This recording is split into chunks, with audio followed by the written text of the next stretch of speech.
Caddershill Ling was the venue for the second round of the British 500 Open Class Championship, with Jeremy Watley, the on-form leader of the series after an overall win at Canada Heights. British number one Kurt Nicol was sweeping all the opposition aside in the French internationals, and providing he didn't repeat his poor gating performance from Canada Heights, surely he would be the man who was the greatest threat. But the man they really had to watch was number 7, Jamie Dobb. After winning 3 races out of 3 here last year on the 250, he really was the guy they had to look out for.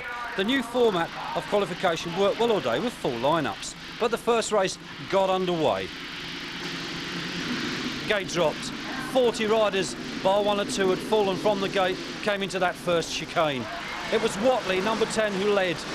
Stuart Coyle was there, Thorpe was there, Malin was there, and so was young Jason Smythe. Also young James Marsh, the Lyndhurst rider. He was in there in about second place off the gate.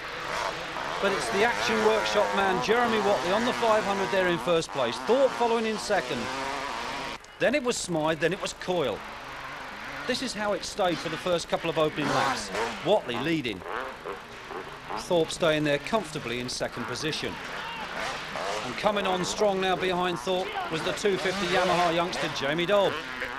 The question was on our list now, could Dobb catch Thorpe?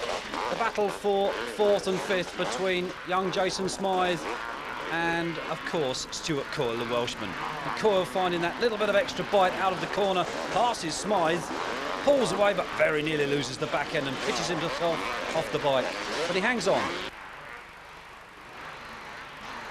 Watley establishing himself at the front. First year out on the 500s for some time now for Jeremy Watley, and already proving to be something to contend with. Thorpe and Dobby looking for a way around, and he's found it through the chicane, a straight line pass. The 250, Thorpe comes back at him. And the former world champion and British champion do anything about this flying 250 Yamaha? Not so far. Dobb puts the power on, leaves Thorpe behind, so Dobb to second, Thorpe down to third.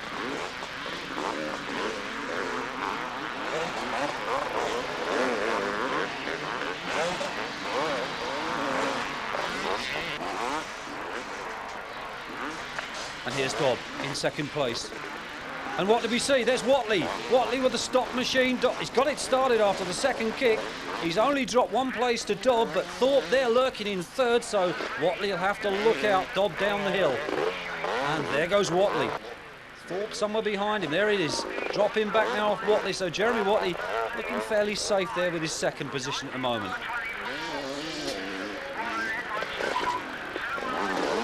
Nicol now chasing after Paul Malin, so we could see a change here before the end of the race. The current British champion, he's found a way through, so that's Nicol up a place. Now set his sights on Thorpe, that's directly in front of him with the 1 lap board up. So there goes the leader. Already gone through, Watley in second, and now it's Nicol on the back door of Thorpe's Kawasaki. He's beginning to push from one side to another. Nicol riding with a rear wheel puncher. That should affect the handling of the KTM, but the outcome yet still to be decided. Race leader, number 7. Jimmy Dobb takes the checkered flag. We look back for second place man. There he is, number 10, Jeremy Watley. Now who's third? It was indeed number 1. He found a way through. So first, second, third then for Kurt Nicol, 4th then for David Thorpe. And he's comfortable there. 5th place it was for Paul Malin, and Jason Smythe and Jason Higgs, the youngster, scoring a 9th and a 12th place, their first British Championship points. Well, the Norwich Vikings Club, under the leadership of Darius Slaughter, graded the start area before the start of the second race. And as the ball goes up, the gate we wait to drop. And it does. It falls off the start, and race 2, into the corner they go. And it's number 8, it's Brian Wheeler, another one of the KTM riders, has got the whole shot. Wheeler on the Sprite, Alloys KTM. A couple of fallers, one of those being Lee Morrison and Neil Prince there, 37, the Cambrian Tyres Honda rider. Gets away last in the pack.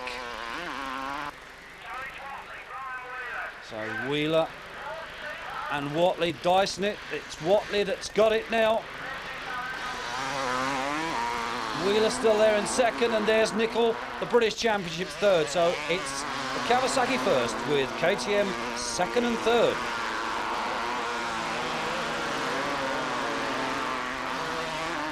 Well, this really does belay the name that Kurt Nicholl has always had.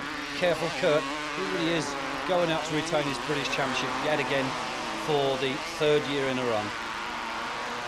29, Greg Hansen that is. Hansen had a few tumbles during the 3 races. He made a statement at the end of the day thinking that Sandy's for kids to play in and that's where they should stay. Herring, number 3. Beginning to get to grips with the 500 Honda there. There's Thorpe and Edwards, and there's Anstey as well. And the youngster Paul Cooper, first season here on British soil on the Mike Carter Husqvarna.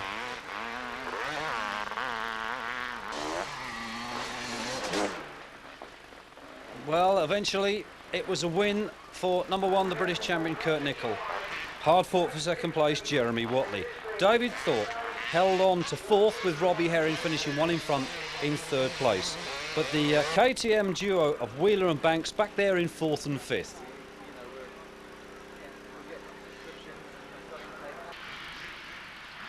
Well, this was race 3. 5-second board turns, the gate will drop, and 40 crazed riders will make for that first corner. Who's it going to be? Well, Watley was there, but it could well have been Nicholl on the outside. Indeed it was. Kurt Nicholl that got the whole shot. And look at Dobb, way down the back of the pack. He really has a lot to do if he wants to pick up some good points. Nicholl that leads, the British 500cc champion. The current leader right behind him, Jeremy Watley, as the rest of the pack stream through.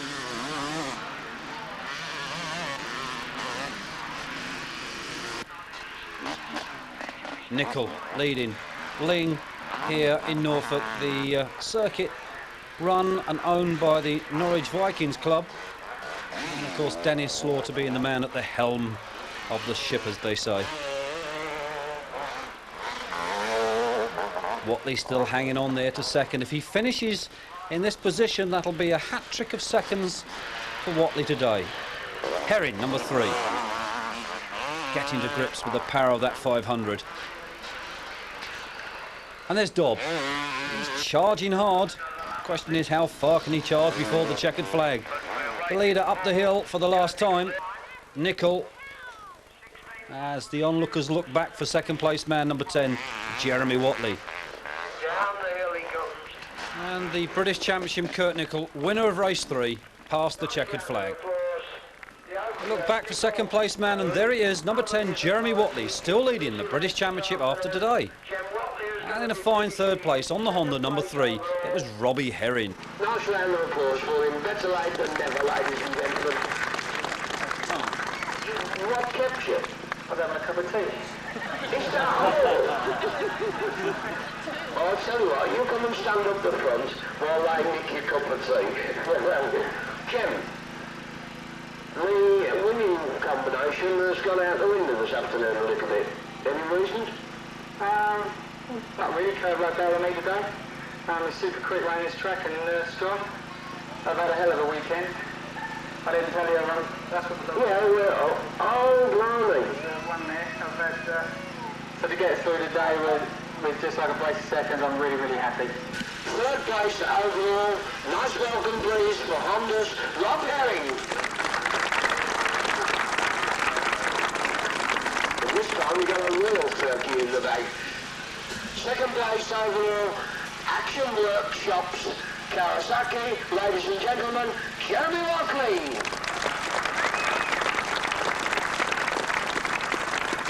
And a bit of light entertainment for him as well. A nice welcome please from Newport in Essex, riding KTM for KTM Austria, ladies and gentlemen, Kurt Nicholl.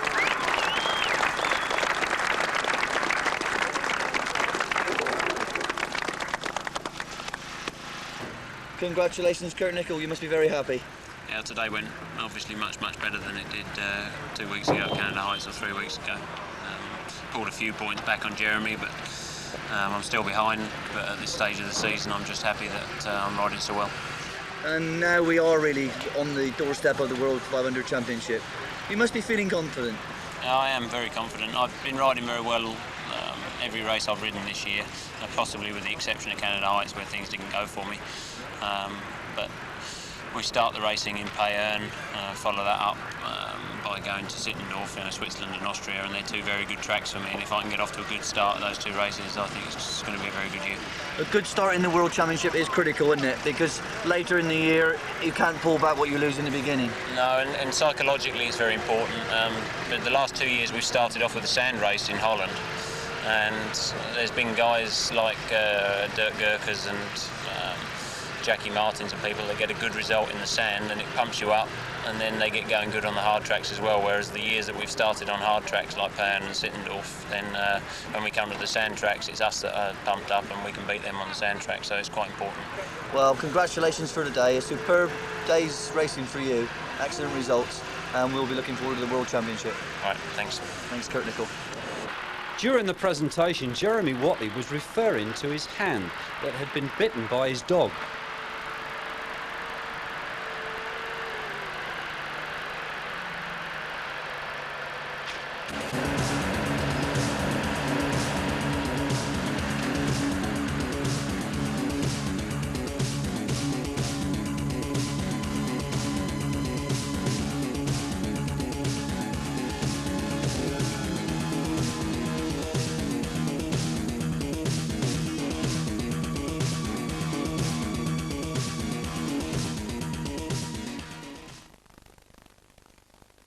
The YZ Yamaha has been given the works treatment to enhance engine characteristics, combined with greatly improved handling performance. This means that the new 91 style YZs will keep you and your Yamaha at the very forefront of race machine technology. Halstead and District Motorcycle Club welcomed a large bank holiday crowd to the fourth round of the 125 250 Championship, where we were treated to some vintage riding from Robbie Herring. The hard and fast Wexcombe circuit seems well to the liking of young Herring, as the riders lined up for the first race of the day. Jamie Dobb riding with the #1 plate, in this class of course. They charged down the hill for the first time to the tree at the bottom, where they turn right-hander. Keep a watch out for that machine there. Davy Watson, number 37, rejuvenated Watson, about to produce some very rejuvenated results. But it was Dobb that got away first. There he is, the #1 plate, the 250 champion from 1990 on the Yamaha. Right up behind him, Matthew Bates, also on Yamaha. He's showing well today. He is beginning to string some results together, is young Matt Bates. Robbie Herring there in third place. With the non-appearance today of David Thorpe, Paul Malin has been left to uphold the Kawasaki Challenge, along with Greg Hansen, who's riding a green machine for Ford and Ellis. He certainly proved he's not lost his skills of racing the smaller capacity machines. There's Bates, up over that jump. Herring beginning to close on him.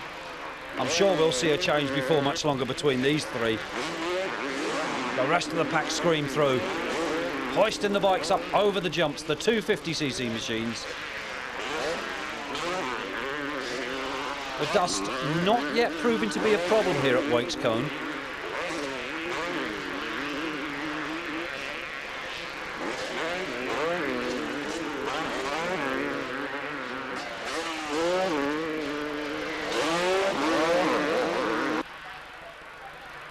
Looking once again at the race leader. It's still #1. But Herring's moved up a place. Over the tabletop he comes on the Honda. Robbie Herring, the flying fish, now to second. Bates down to third on the Yamaha. So it's Yam Honda Yam. 17, that's Mark Bennett. They all bunch up. Hansen there. Number 16, that's Ryan Hunt. Herring beginning to worry the back of that Yamaha of Dobby's. The track really hard and bumpy in places. Very technical. Edwards, number 24, minus his rear fender. He's had a spill somewhere around the circuit. 1 lap to go. And it's Herring that got it on the closing lap. Robbie Herring past Jamie Dobb to take the win. With Dobb there in second, Bates it was there in third. And a tremendous ride for those two. As we waited bated breaths for the start of race 2. The gate drops, down that famous hill they go, into the right-hander by the tree. Very bumpy. Watch the back end of those bikes step around. Dave Watson there, number 37, in total control. Dave Watson, 9th in the first race. Benefiting from some of his Dave Watson training school experience, I no doubt. As the pack scream up, and there's Herring. He got the whole shot. He's out in front without a challenger so far from anyone.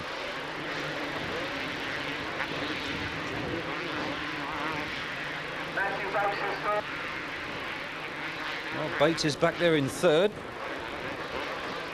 Dobby's missed the gate completely, so he's got a lot to do. And Greg Hansen also up there. So is Watson, Chambers and Bennett. You can see the dust clouds beginning to lift already from this very dry. It's a warm day, very little breeze here at Wakescombe. But Herring has really got this one at the moment. It's Hansen there in second at the moment on the Ford & Ellis Kawasaki. Greg Hansen coming from riding the 4-strokes last year in the 4-stroke championship. Adopt him back to the 2-stroke machines and adopt him well.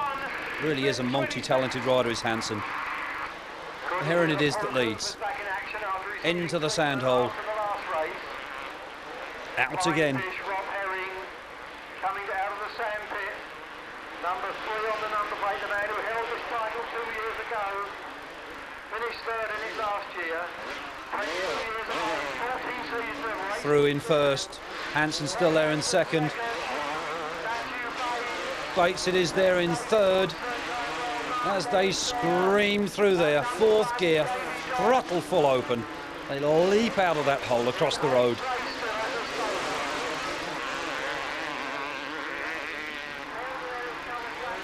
And that's Dobb. He's beginning to pick his way through the pack. A really terrible start for Jamie Dobb. Rob Herring was on the charge. Matthew Bates is second. Dave Watson closing up. Dobb is now after Bates. The question now is, will he catch him and pass him before the checkered flag? Look at Dobby go. Launches that Yamaha off the jumps with total reckless abandon.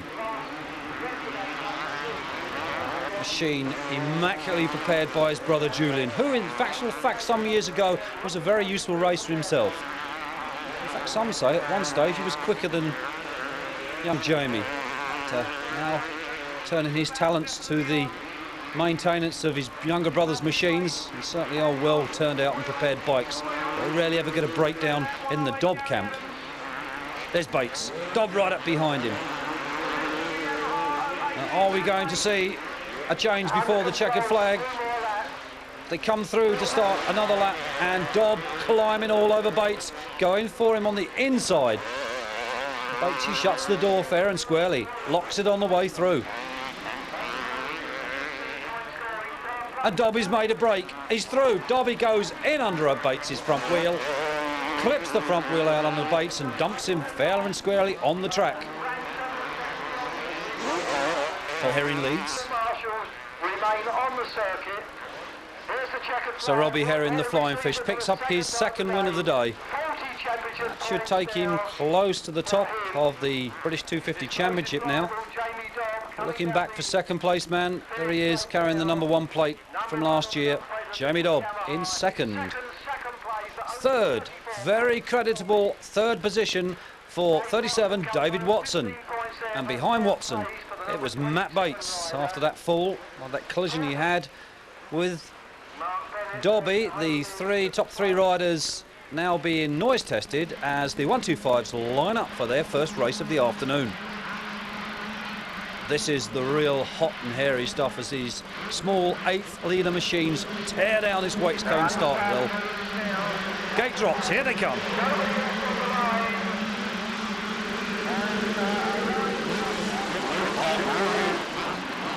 The dust flies, who will it be? We'll be looking for Herring, taking the number 1 plate. in this race, and number 3, Dobb, who in actual fact will take the number 3 plate.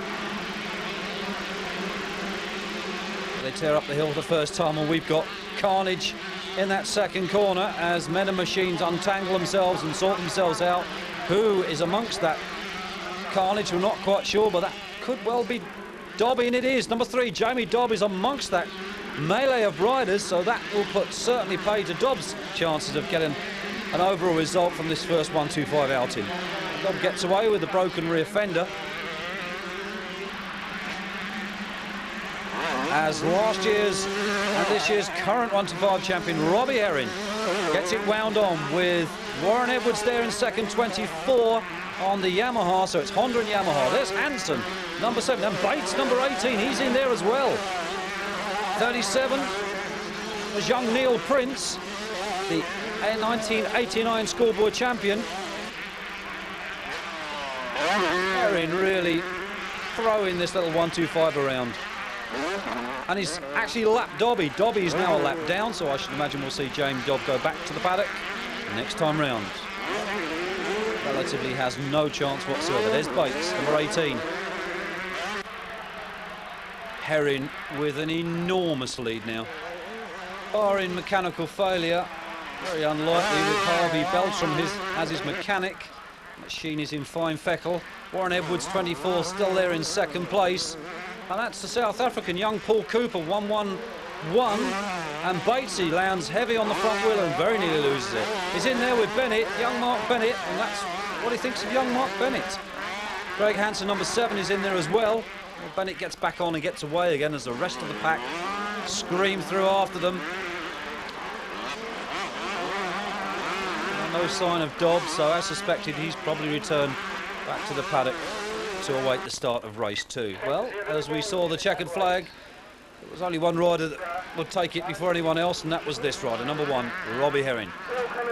24, Warren Edwards on the Yamaha, returning really after quite a severe knee injury over the winter. Took second. Matthew Bates fought back for third, and the young South African Paul Cooper, despite lots and lots of mechanical problems, pulled off a 4th position, and he was well pleased about that.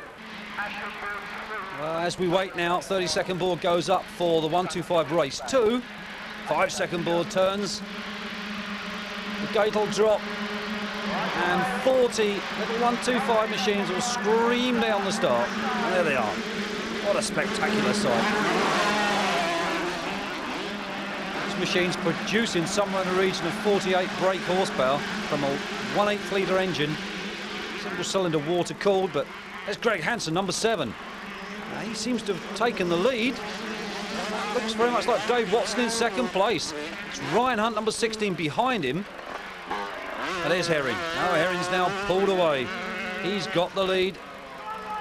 Hunt there in second, so we've seen some changes on these opening couple of laps. 37, well, that is young Neil Prince. It's a better result. There's Bates. And there's Hansen. So major changes. Prince with another ex-schoolboy champion right behind him on the Honda for this year, Craig Prattley. He rode Kawasaki last year, gone back to Honda, and already beginning to string the results together. Bates. He finished 5th in this second race, but it was this man that took the win, Robbie Herring. With Ryan Hunt coming home in second, the young ex-schoolboy Neil Prince was 3rd, Prattley was 4th, and Stephen Holmes, the 1990 schoolboy champion, was 5th. Maximum last week, Rob, and maximum again today. You must be very happy. I'm very happy at the moment. It all seems to be going pretty well.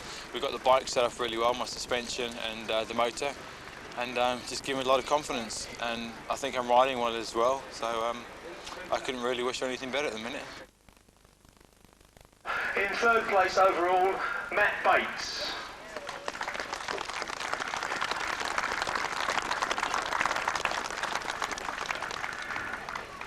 Second overall and his Yamaha teammate on 34 points, Jamie Dobb.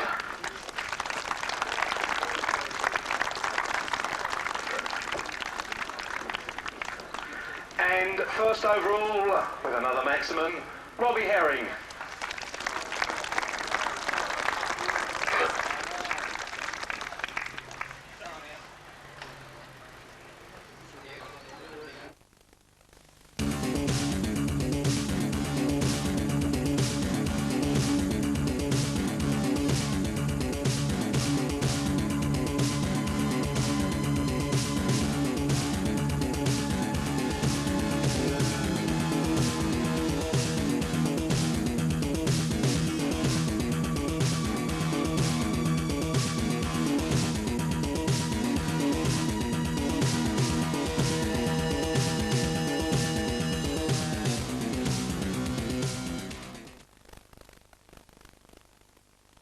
Honda build the CR250 to win races. Rob Herring leads the 250 British Championship. Trampus Parker leads the World's 250 Championship. You too can join the winning combination. The 1991 Italian 125 Grand Prix at Arco, situated in the valley surrounded by the snow-capped mountains of northern Italy.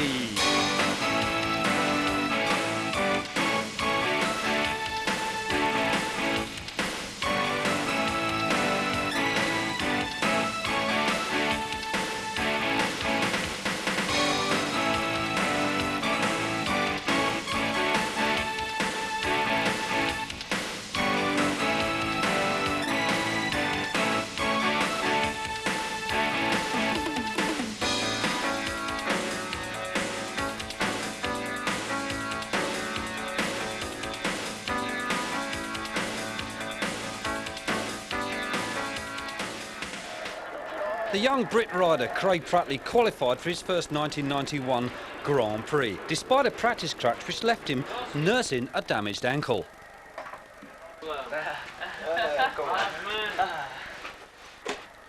The medical attention which he received at the trackside from the mobile medical unit can only be described as excellent. Painkilling injections and a well-strapped dressing allowed him to race. Young Craig, who leads the Home 125 Championship, was hoping to score some useful points, but the injury really just put a big damper on this. Young Warren Edwards and Matt Gordon also qualified, but unfortunately the youngster Neil Prince, who's shown tremendous form at home, failed to make the grade.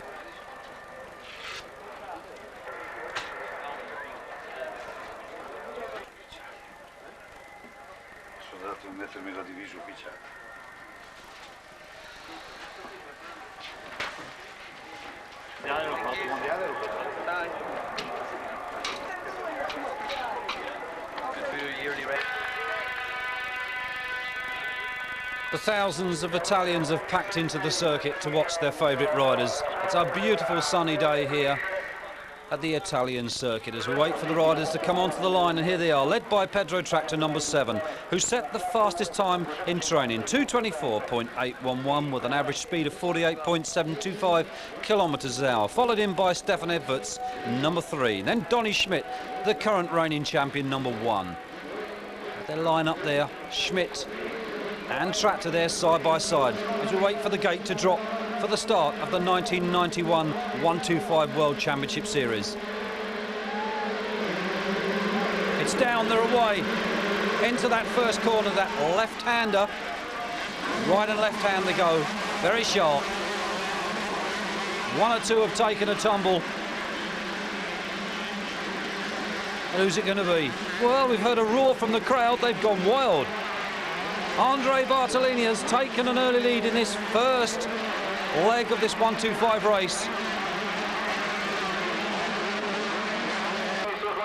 But it's not for long. Tractor moves up into the lead. Bartolini now down into second, number 4. So Pedro Tractor looking for the first race win. Schmidt is in there somewhere. But it's Tractor who is away at the moment on the Suzuki. Bartolini's still there. And there is the reigning World 125 champion, the American Donny Schmidt, in third. So we could see something happen in the next lap or two. 3 Suzukis.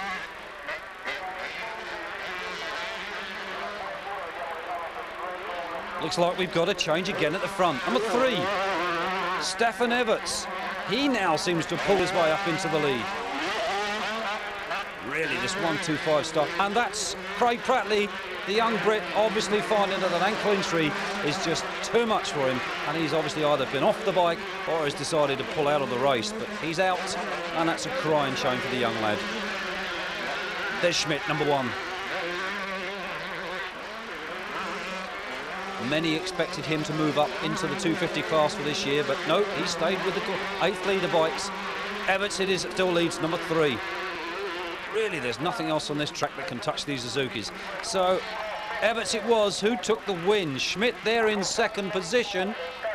So that's 20 points for Everts, 17 for Schmidt. The BFE Suzuki riders congratulating each other. Second heat on the line.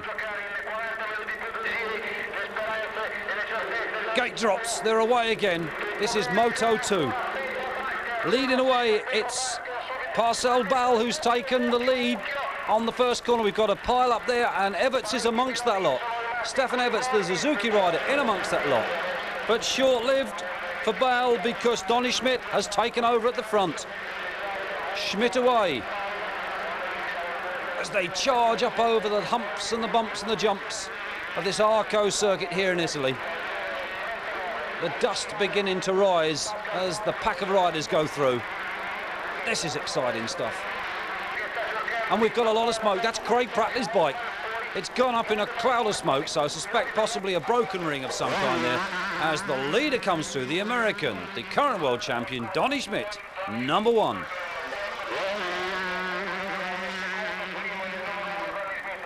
Stefan Everts will be charging his way through. Peter Beer, number 13 there.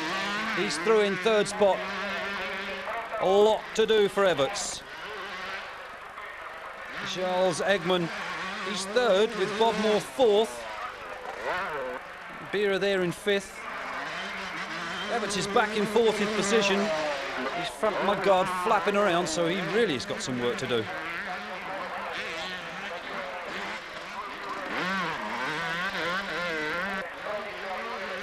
But he's on the charge. Everts is really going for it. In the back of your picture.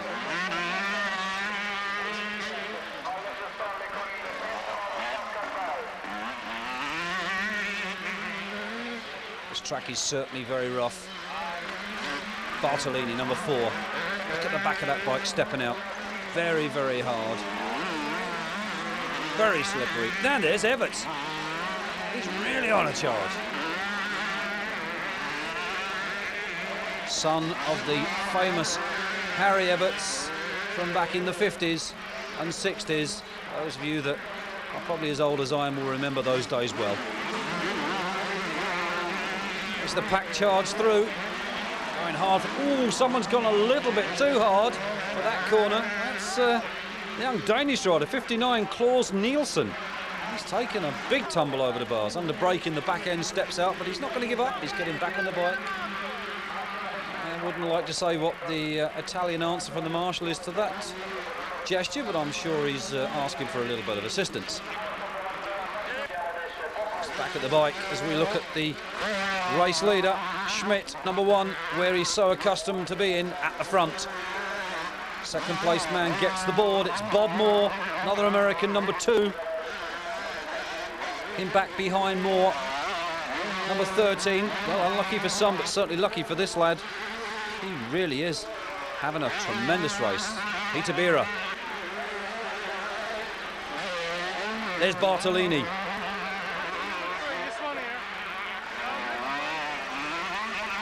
Beera not one of the quickest in time training, 12th altogether. Dutch rider as they charge through. It's the race leader beginning to pick off the back markers. This circuit really is demanding. Bob Moore, only about 5 foot nothing. He's actually smaller than I am. Beera going through. Listen to the back end of that bike shaking on the bumps and the humps. It's really rough. 114. Great ride here into 4th place from Wild Willie Surratt. Not so wild now. And it's a win then for number 1, Schmidt. Second came Moore, third was Peter Beera, 17th place was Warren Edwards, and in 22nd place, our home hero, young Matt Gordon. Donny Schmidt, a very successful day's racing.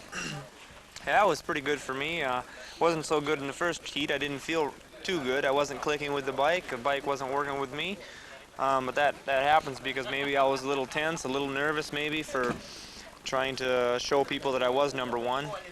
And the second heat was a little better. I got a okay start, not so great. And a couple guys I had to pass, got by those guys, and kept a distance between me and Bob. And watched my pit board real close and just stayed, I think it was like 16 seconds distance, and watched him and just rode my own race, really. It was nice to have a lead like that. But a very successful start to defending the number 1 plate. Yeah, well, it was perfect for me, you know. Got good points, second the first moto, and first in the second moto, so I think that's 37 points. That's perfect. If I could do that all year, I'd be champion again, I'm sure. Do you feel it's going to be harder to defend the title than to win it? Yes, definitely. I think it's going to be, the most important thing is to be consistent, just like today. And it's going to be hard with Stefan, my teammate, and all the other guys that want that number one. You know, it makes it aggressive. I know from firsthand, watching in the Nationals back in the U.S., you know, a number one passes you, you don't want him to go, so you go after him hard. Or if you're catching number one, you want him bad because he's number one. So it's going to be tough. It's a lot harder to defend a title than get one, but I think, well, I don't think. I'm going to try very hard to do it, and I've been training, and we'll see what happens. You must have been fairly happy to see the pit board come out on the first lap when it said Stefan 40th place. It gave you some breathing space because he did look quite quick today, didn't he? Yeah, oh, definitely. He's real good at this rocky stuff and ruddy corners because he practiced on stuff like this. But I knew ahead of time that he wasn't right up in the hunt for everything because the first four guys were a little slower, and I got by those guys right away, so I knew I had four guys between me and Stefan. And I also was next to him on the start when he was hitting some people and getting banged around, and I had a clear way through, and I knew he was stuck back in the pile somewhere, but when I came around, I didn't know where he was. Geez, he was, I think my pit board said 37th or 40th, and that's, but he did a good job coming back, and that's what the team needs, you know, somebody's a fighter and comes back. And girlfriend of 7 years, you tell me. Yes. You've enjoyed today? It was great. I was nervous, but I videotape all day, and it's kind of shaky, but it was good. I was proud of him. Do you get pumped up over the first round of the World Championship? Yeah, yep, I do. She helps out a lot. She does all the goggles, all the gear. So we are a team. She's a very important member of that team. I like to help him when he's training, so I know he can be tough in the races. She runs with me and and listens to me when I'm bickering about my training and things. So it's not only today that you work; it's in the week as well. Yeah. But I like it. I like. And it's hard for her, you know. I'd like to thank you both very much for taking time out to speak to us. Thanks. Thank you.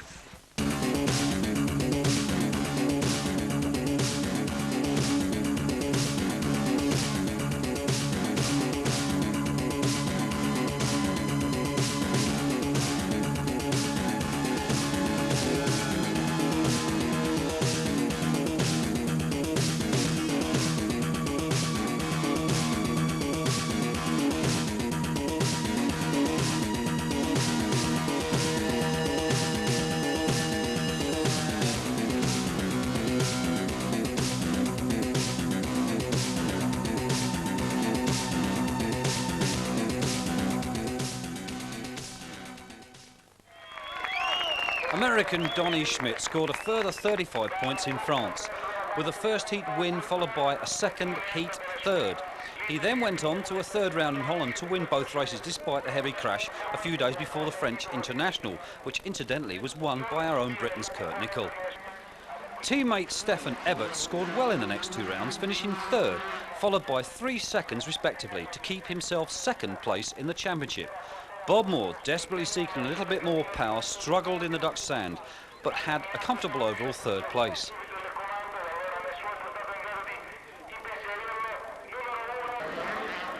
Young Pedro Tractor, after a mediocre start, is going up the championship table. But how far will he go? Barring injuries, he looks sure to improve on his current number 7 plate. The long-haired Frenchman Yves Demare crashed in the first moto in France, but won the second. His Dutch results were good enough to keep him in 5th place. Special praise must go to the Midlander, Matt Flash Gordon, who failed to score in Italy, but ties in 16th place after scoring in France and Holland.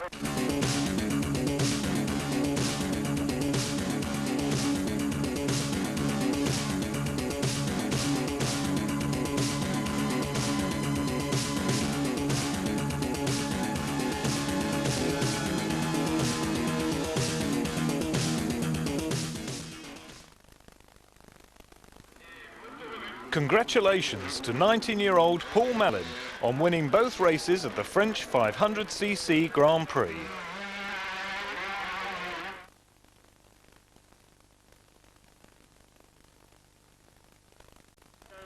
On a rather cold and breezy day in Belgium, we were intrigued to find out what these two ladies found so interesting. Didn't have to wait long, for it was the incredible display of Yamaha's talented off-road team. Our own interest was with talented teenager Jamie Dobb, here with the technician Julian Dobb and Hugh Walker. We invited Yamaha GP race team secretary to introduce us to the team. From the left, there's Mr. Martino Bianchi, who is a team manager of Beard, so manager of Mickey Diamond from Italy. He's a Japanese engineer from the headquarters, yes. Yamaha headquarters. Then there's Ralf Stahlberg, he's a mechanic of Peter Johansson. Then there's Peter Johansson. Then there's Mickey Diamond. There's Hakan Karlqvist, he's a training coach for the whole team. Then there's Jarmo Heljo, he's a mechanic of Pekka. Then there's Pekka Vekkonen, the factory rider. Then there's Gary Ben, the motocross racing manager. Then there's Jukka Pentila. We were greeted by the best-looking 250 available, and of course Yamaha's hospitality and cooperation. I'm with Gary Ben, race team manager of Yamaha Europe. Gary, what brought you over here and how did you start? My love for motocross, I think. I worked in Australia for a rider and he wanted to come to Europe to race. So I came over with him and after 1 year he went back and I stayed on. And since then you... I went back in between. I worked till the end of '83 with Yamaha as a mechanic. And then I went back for 3 years. And I worked for Honda actually in Australia with Jeff Lees, who probably everybody knows. Yes. And then I came back here as a team coordinator, team manager for Yamaha. And things progress today. We see suddenly quite a bit of factory involvement from Yamaha, which is good from our point of view to see. Yeah, that's right. They're improving with their bike and their technology, and I think this will follow on into the production bikes in the future. And our interest, having a young British rider in the team, has he fitted in quite well? Yeah, very good. They've moved over to Belgium, the riders and mechanics. They're working in the workshops here with all of us, and I think they're enjoying it. There's a lot of tracks around here, and there's always the riders, Pekka and Peter, to go riding with. So, yeah, they're fitting in very well. And Pekka Vekkonen, the number 2 plate for a number of years, is he going to get that number 1 plate this year? I think so. I think the way the races are situated with starting off with sand is good for Pekka. He's very strong in the sand. So hopefully if we can get a good start to the year, it'll carry on through the year. Pekka's always been a little bit slow in the past and come strong at the end of the year. So we're hoping, we've all been working to that this year to try and get some good results at the beginning of the year. Well, Gary Ben, race team manager, Yamaha Europe, thank you very much. Yeah, thank you. I'm with Anken Karlqvist, 1979 250 world champion and 1983 500 world champion. And now you're very much still involved in the sport. Yes. Can you tell us a little bit about your duties at the moment? I should try to help the Yamaha 250 team this year in all the Grand Prix as a coach or a little bit of a trainer also. I'm doing little bit of everything to try to help them to set up the bikes and maybe with tire choice and go out there on the Grand Prix and push them a little bit. And they tell me that when you are involved that you're nearly as if you're back on the bike yourself. You get very excited and enjoying the job very much. Yes, sure I do. I think that is my personality, that if I'm on the bike or not, I like the sport so much, so I get really involved and excited when the guys is doing good. So I think that's me. And are you living in Belgium, near the headquarters here? Yes, I've been living down here for 5 years now. I moved here 85, 86, when I still myself was riding, so it's good central to Europe here in Belgium. It's because of Yamaha's here also, close to every tracks, and we have a lot of good training tracks here in Belgium. Do you ride at all now yourself? A little bit. I try some stuff on the bikes, yes. So you can't really leave it alone? No way, I can't. And the 2 lads, Pekka Vekkonen and Jamie Dobb, you've had a chance to have a look at them now the last 2 or 3 months.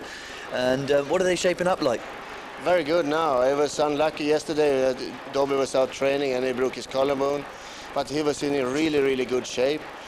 We had a condition test here in the middle of February, and then he had been working really hard with his condition, and I'm very happy for us that he have really done his homework now.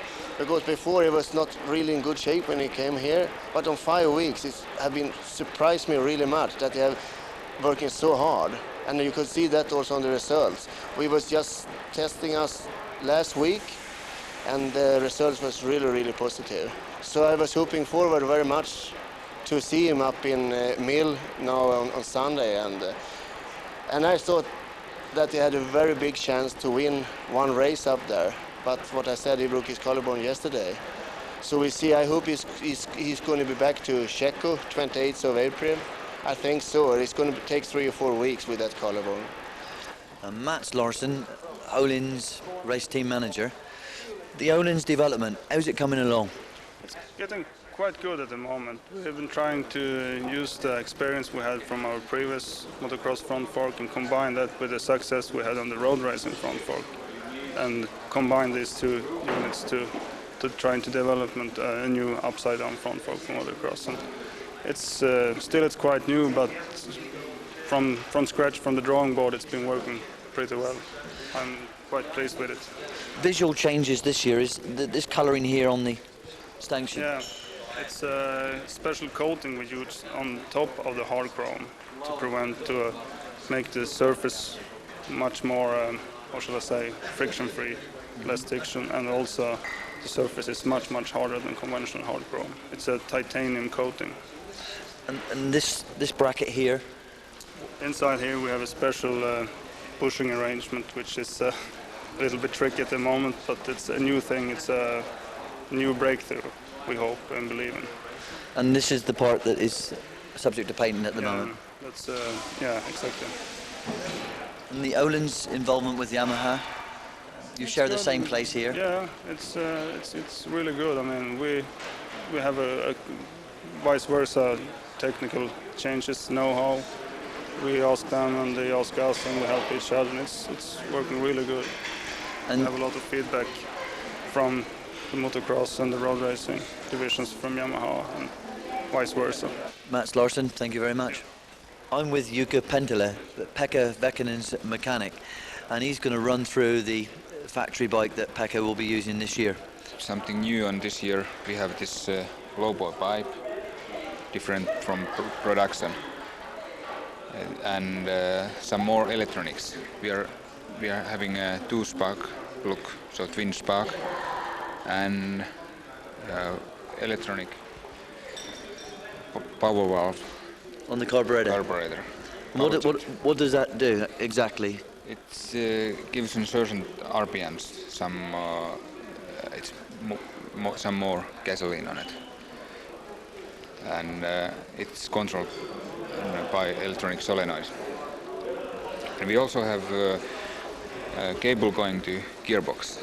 An electronic cable going to the gearbox. Yes, it's a kind of semi-automatic system that when rider shifts, he don't need to use clutch, and if he wants to use the clutch, he can use it, but he can like to start and keep wide open, get throttle wide open, and shift up, no problem.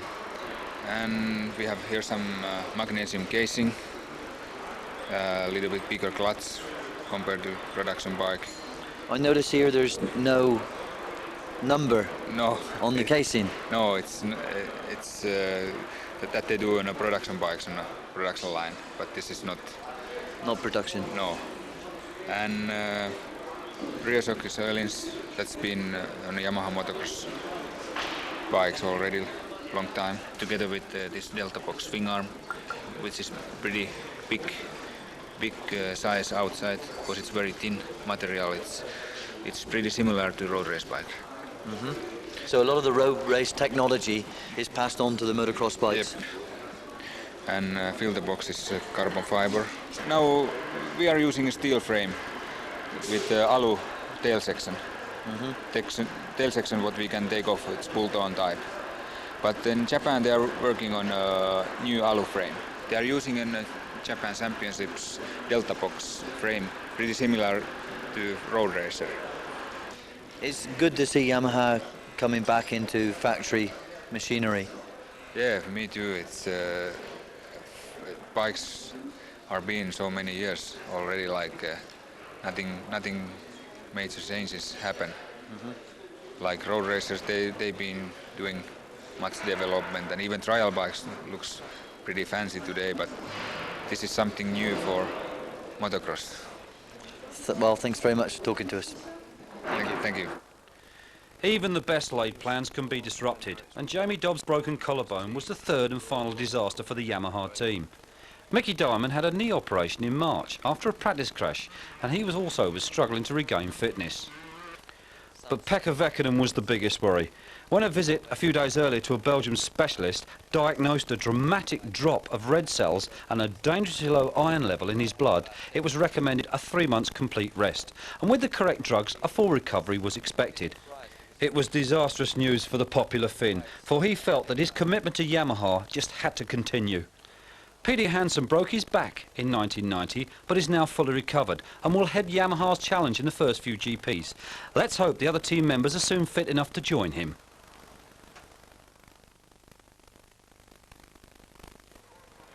KTM win the 500cc Grand Prix in Switzerland, Finland and Sweden. Kurt Nickel leads the 500cc World Championship.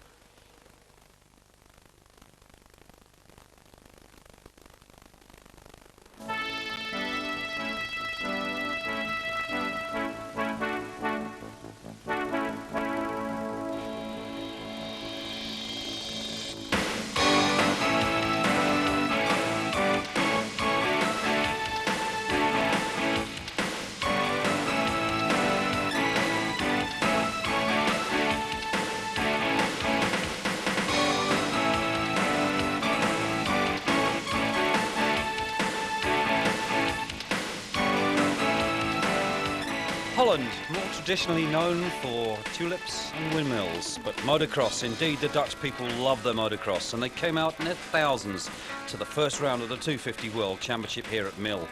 Peter Dirks, the Belgian, was the fastest rider in time training, and the Belgians just love their sand like the Dutch. Rob Herring, the best Brit on the day, with 7th fastest in time training. The riders led out onto the line by Peter Dirks, fastest man out there on the track. Monique Bevoorts, number 6. Number 8, he's in there as well. That's Rob Herring. 30-second board up as we wait for the gate to drop.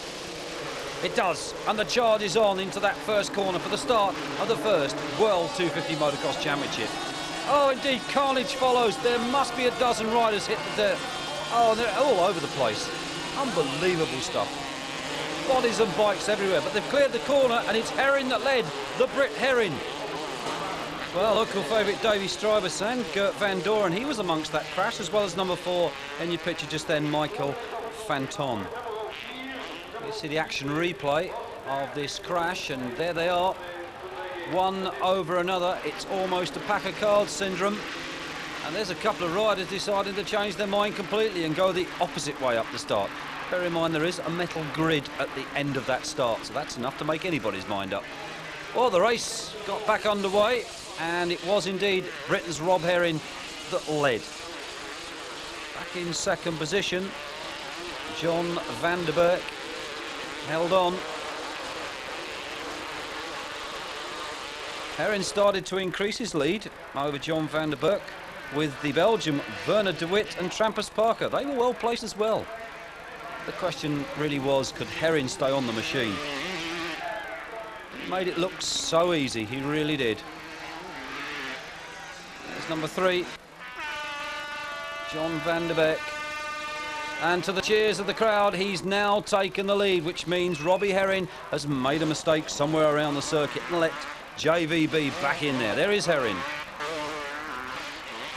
Back behind Herring. See who's there now with him. Monique Bevoorts, Jorgen Nielsen, also Peter Johansson. They were all in there as well.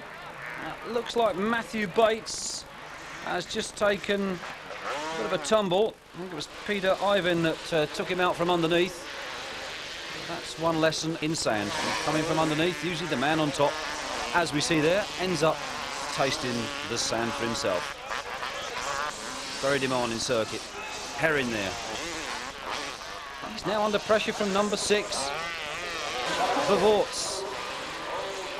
as number 1, Alexandre Pouzard, goes back into the paddock, so he's got a problem. We're led to believe that the rear wheel of the machine was beginning to lock up for some reason. Well, it's Bavorts that took the win from John van der Berg. And here Bavorts telling us just a little bit about the race. Well, Heat 2 lines up. Well, we're going to see a repeat of the first heat, of that crash on the first corner. And not so far. It looks like Gert van Doren has taken the lead. He was one of the fallers in that first heat crash. And it's Axel Hulvert in second place, and Herring's back there in third, the Brit. Can Robbie Herring hang on this time?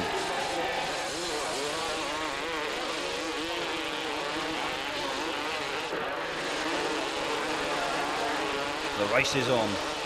These 250cc machines screaming around this mill circuit here in Holland.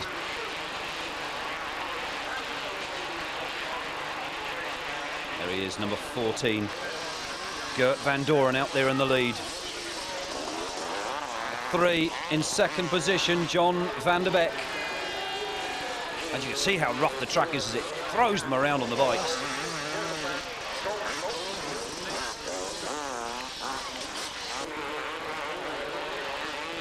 The question now is, where's Robbie Herring, the Brit? Well, there's a ding-donger going on here. Strybus and Van Doren, and Van Doren's gone down in the corner. Strybus moves up, and Van Doren finds himself in a great big sandy heap.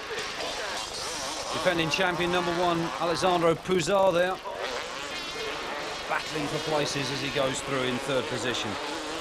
It's Davy Strybus out there in front at the moment. The question now is, can John van der Berg do anything about this lead? As they fight their way through this, Strybus, and there is indeed number 3, John van der Berg. Who will it be at the checkered flag? Strybus, number 5. Up over the tabletop. Pouzard, number 1. And there's number 6, that's Bavorts. And it is number 5 who takes the checkered, Davy Strybus. Followed home in second place by, well, fast-gating and high-flying Edwin Evertson. He's in there as well. Behind him, it was Pouzard, then Peter Dirks and Bavorts. So what happened to John van der Berg? Well, the information we've had up here now is that he tired, so did Robbie Herring. He fell back to 19th, but one man that didn't tire was Monique Bavorts. Rode from 34th place up to 5th, which took him to first overall on the rostrum. Boy, what a ride.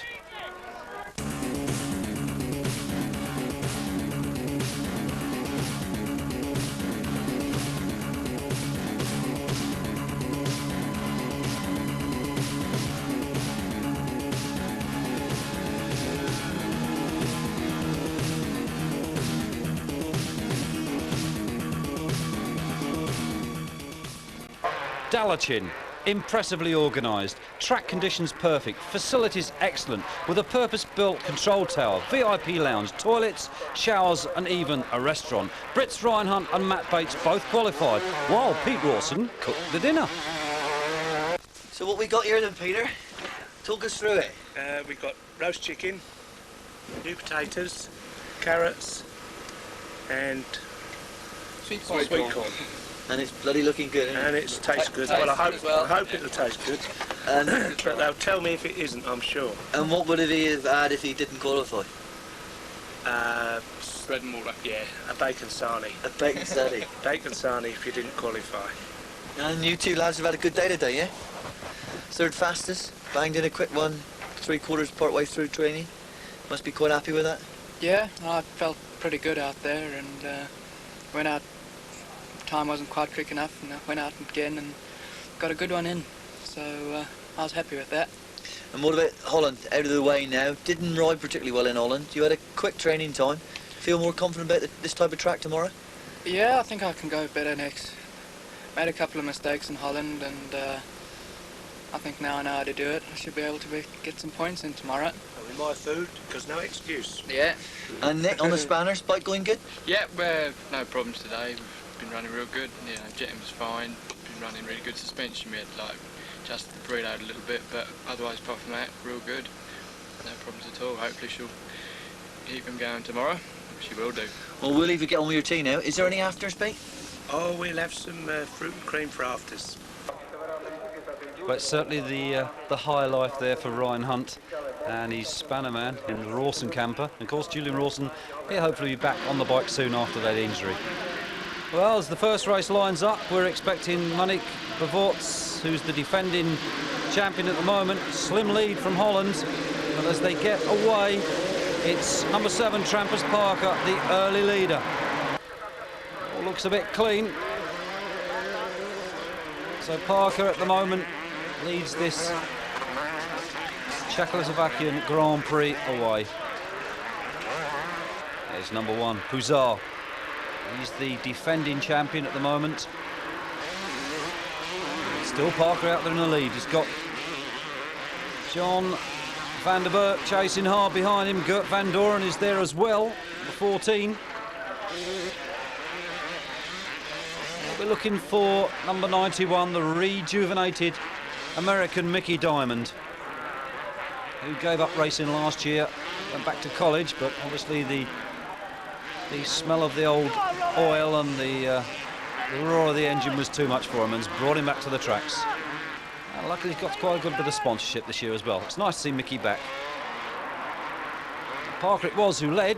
We could well have a change now. Looks like number 3, John Van der Berg, has taken the lead. And I would say yes, indeed it has. There is Puzar with the 2-lap board going up. So the question now is, who will it be that'll get across the line first? It's over his shoulder. Puzar it is. He takes the checkered flag, so he's had a tremendous ride. Second place after Puzar, it was Parker, then Bavorts, Healy, and Robbie Herring came in 6th position. Race 2.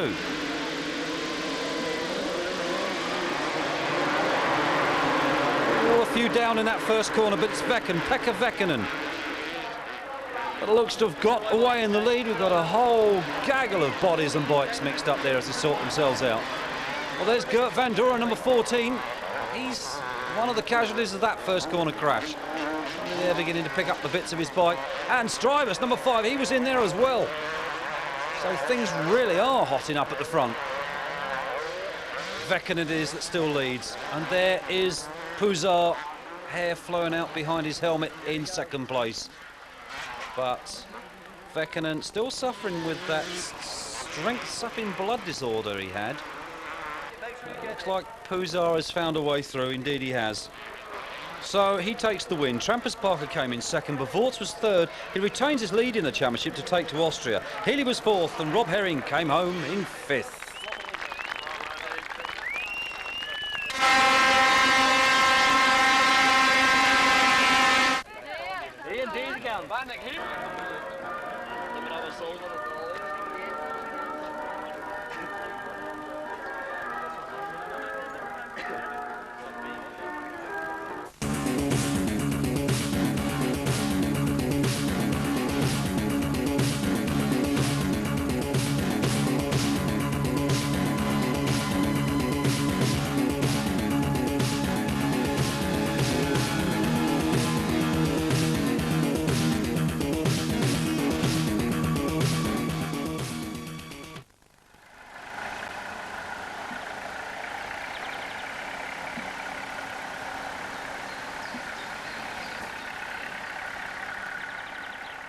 Three days of torrential rain lashed across this Swanstack track previous to the Grand Prix. But there was never any doubt that the event would run. Organisers of this picturesque circuit had worked hard to put in many facilities at this permanent track. Well, it was Team Michele Rinaldi were the first to arrive, and they invited us around their truck to have a little look. Well, the team's run by ex-world champion Michele Rinaldi himself, and Suzuki Japan provide factory machines, wheels, hubs, engines and special white plastics, and of course the factory Showa suspension. DID, better known for their chains and rims, provide the swinging arms. Suzuki have provided identical bikes for Davy Strybus, of course in yellow, but not for John van der Berg. Number 1 team rider, yes, Alessandro Puzar, 1989 World 125 champion and 1990 250 champion. The cash comes from Chesterfield, and it's a 10-man team with the number 2 rider, Max, currently with an ear infection and unable to compete here in Austria. Now, this is surely the way to go Grand Prix racing. More like a circus big top than a GP racing truck.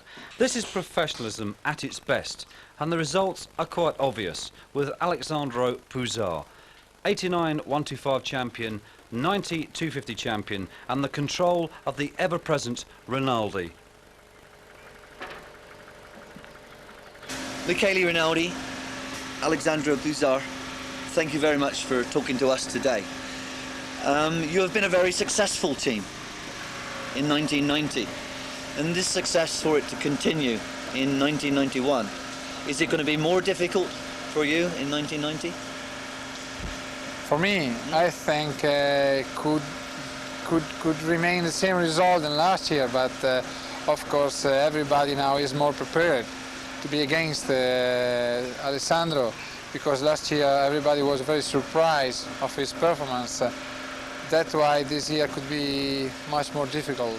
Anyway, we are doing our best, and we will try harder to keep the title. Yes, to keep the result. And what does Alessandro think of the chances of retaining the title? Che possibilità tu pensi ci siano nel 91 di poter continuare a difendere come nel 90 il titolo? Penso che siano buone, perché domenica è andato molto bene in Cecoslovacchia e oggi ho girato molto bene qua, e penso che possa riuscire di nuovo a vincere il mondiale, anche perché ho un ottimo team e quindi ho tutte le carte in regola per poterlo vincere. You may translate? Yes, please. Yes, he is quite happy because on last round in Checo he won 2 times, and also today he got a very good time practice, so he is quite happy, and he is very confident on himself and the team's capacity and possibility too. We have watched you in Holland and in Czechoslovakia, watched you and Alessandro and the team, and they do perform their duties very well, and we are impressed with the way the team works together. And an instance in Holland when he's a rear brake problem, and he came in the first moto, but it was not a mad Italian. You spoke to him and he was very calm. What went through his mind in that first race when his brake failed? Because that was the first moto of the 91 250 World Championship, and he was not very well placed. He was 19 and he had a problem on the rear brake nut. So it was a very small problem, but became quite bad for him. Luckily he was not on good position. Anyway, that time we decided to stop for a few minutes and remain on the paddock. We tried to change the rear tires to check the performance of another tire, so it takes time because we was not in a hurry. Already he has lost the position and points, so we try to keep the best result even on a bad moment, and we talk about, and he agrees, then he wait a few minutes and then he start the last 3-4 laps just to see different trajectory. We was on the sand, and as everybody knows, on the sand getting different line every lap, so bad luck, that's all. But it's that type of incident that will make him world champion again in 91, because maybe many riders would return to the pits, but the two of you stayed, you fixed the problem, and then he went back out to the track. we didn't panicking. That was very important also for the mechanics and too. So we was at the beginning of the championship, and that was our first motto.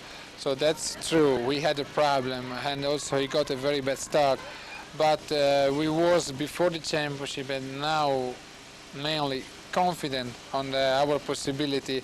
I think this is also a good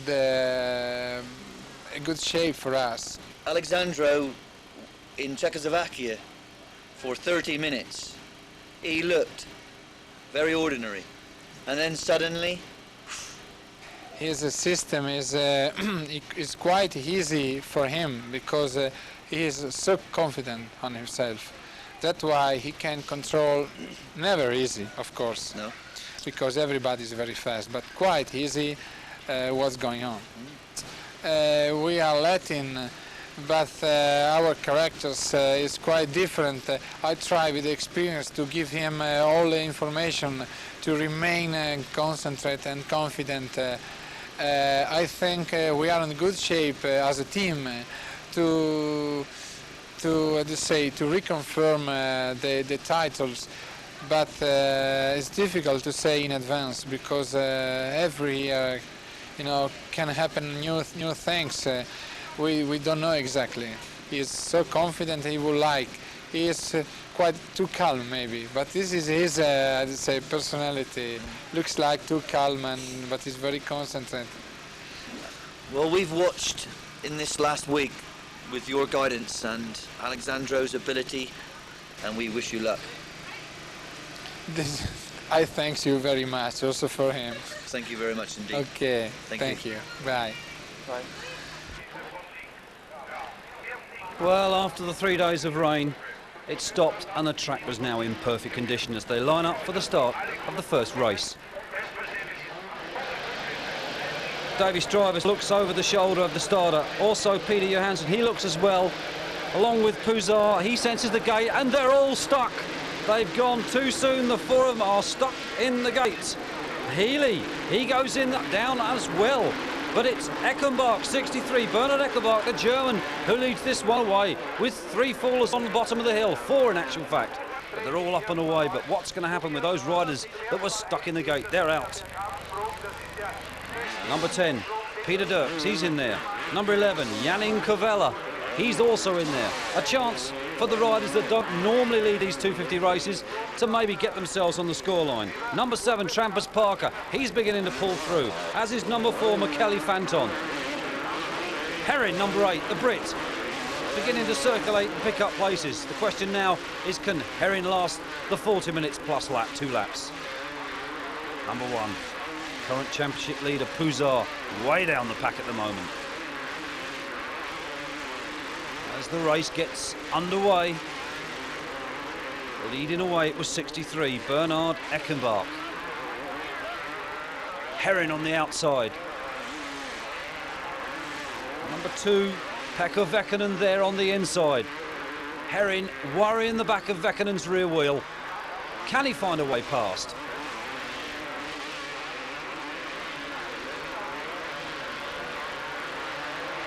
Mix and max themselves up there. Number 97, Ricky Ryan, he's in there as well. Parker over the hill. Followed by number 4, Fanton. There's Herrin. As they go through, we've got a change in the running order because Herrin's begun to slip back to 10th place.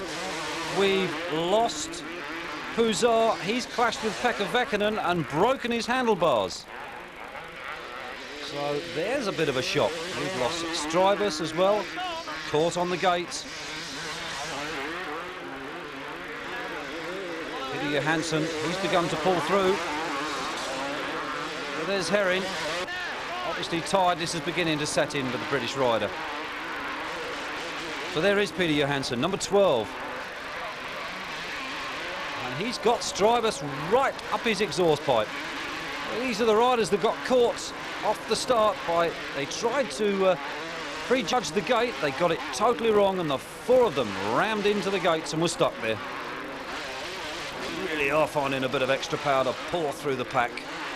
Strivers hoisted up over the jump. question now is how far can he get through in this race?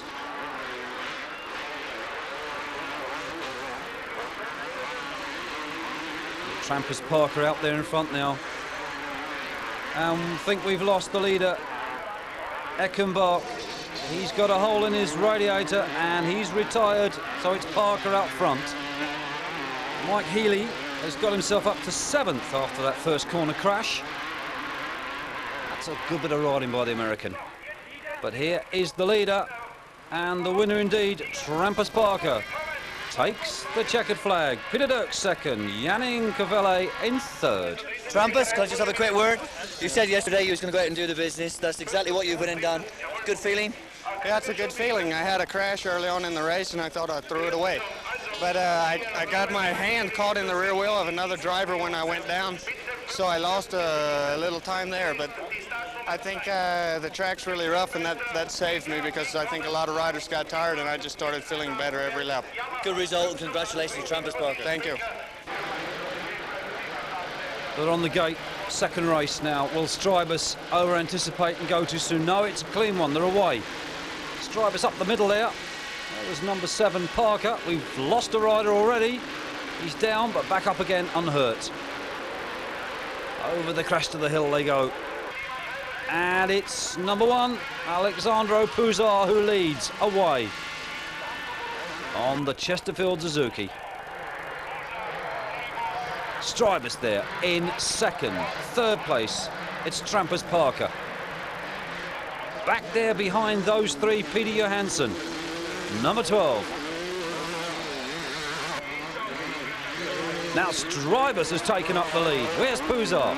Obviously made a mistake somewhere out of camera shot. Strybus leads. Puzar there second. Parker third. So Johansson, yes indeed, right behind Trampus Parker. Puzar back in the lead again. And he stayed there to win, so Puzar took the win from Strybus in second place. Peter Johansson pulled through to third. Trampus Parker was fourth. Mike Healy was fifth, and our very own Rob Herring came home in 6th position.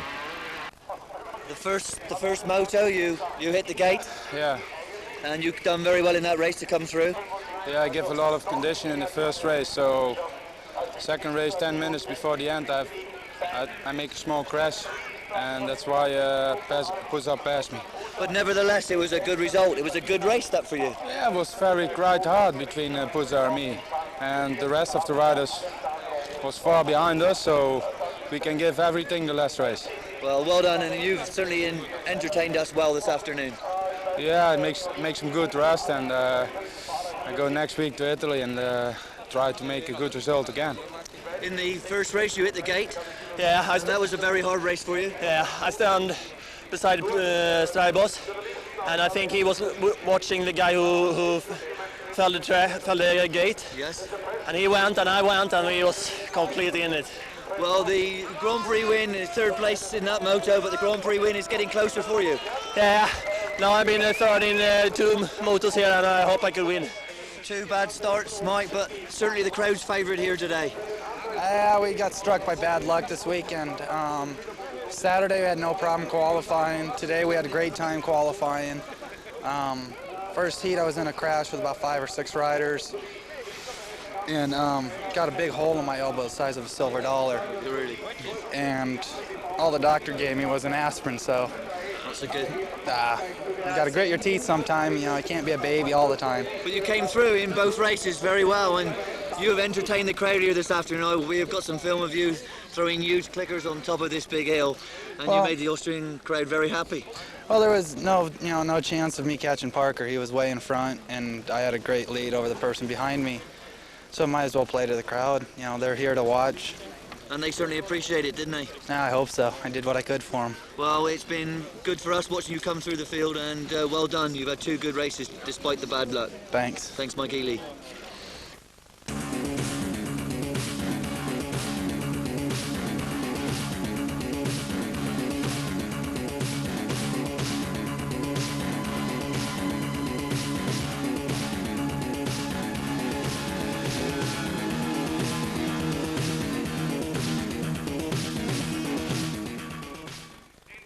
The factory Honda has given new life to Trampas Parker, who now leads the world after collecting 37 points from the 4th round in Italy.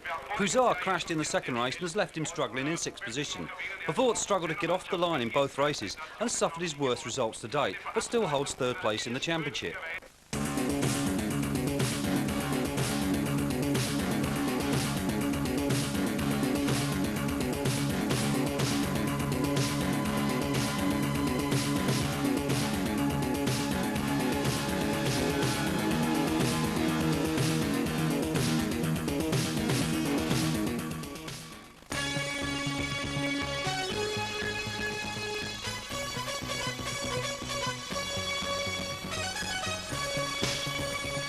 Don't miss Motovision Video Magazine, Issue 3, out in June.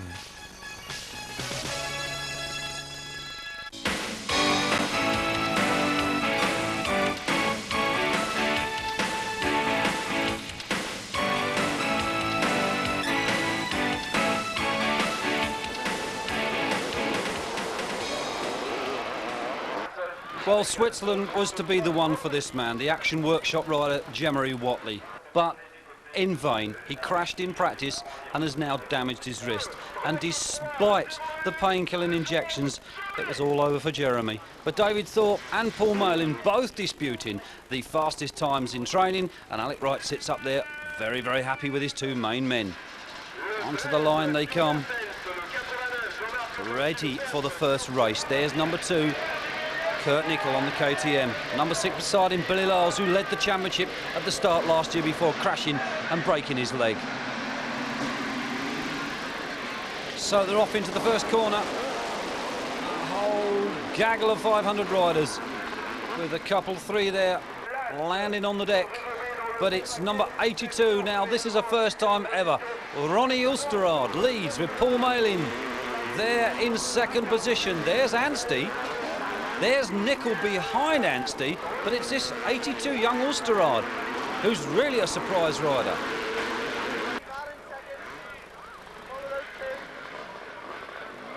Malin, the young 19-year-old Derbyshire rider, right up the back door of the leader, Ronnie Ulsterard, and it's Malin that's now in the lead. Ulsterard down to 2nd. We look back, so that must put Nickel into 3rd. 4th behind him, Mervyn Anstey. 5th is David Thorpe. The rest of the pack come through. There's Lyles. The first of the Kawasaki's go through.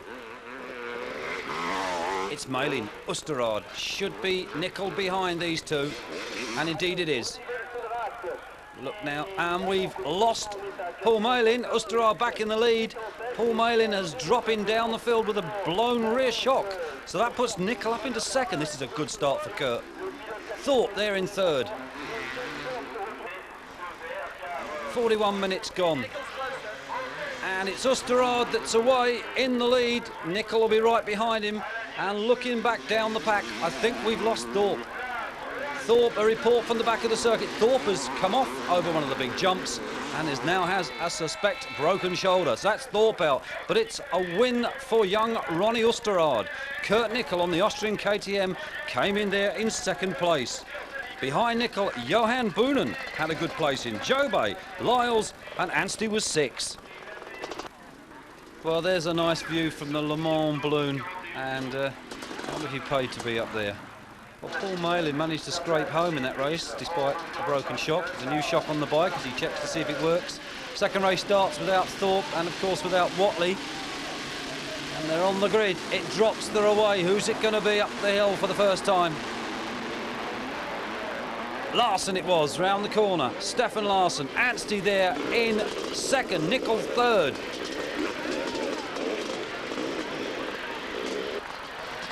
Number 9, he tucked in there as well, but it's Nickel still holding on there to 2nd. Anstey moves up into the lead. Quest was back there as well, but it's Anstey. Nickel, great day for the Brit riders. With the exception, of course, of David Thorpe and Jeremy Watley. Billy Lyles comes up through the pack.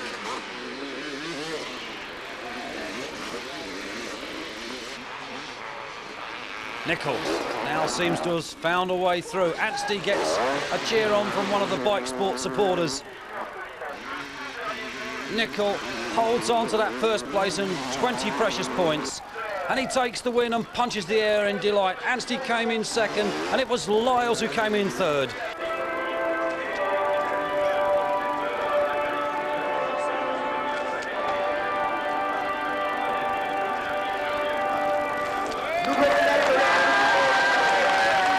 Congratulations, Kurt Nicol. You must be very happy today. Yeah, superb.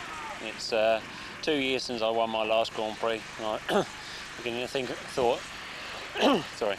to think that I've forgotten how to do it, but today proved that I haven't. The guy who won the first race, have you come across him much before? No, not hardly at all. Ronnie Worsty Sausage or something. Yeah, I mean, it didn't come across to me either. I've not come across him before. I was surprised. I realised that Paul and him were out in the front ahead of me. I couldn't go any faster, but I seriously thought that Paul would tyre because he has done a lot this year, and I thought that Ronnie Worsty Sausage, or whatever his name is, would tyre as well. Congratulations and good luck for the rest of the season, and we'll be keeping a close eye on you. Thank you.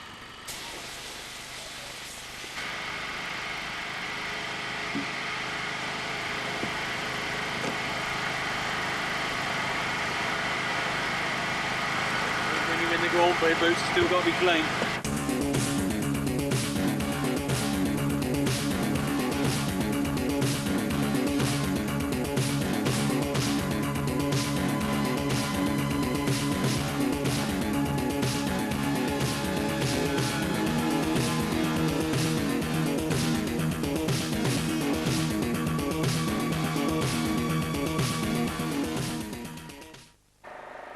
Snow fell on the famous Sittendorf circuit for 3 days.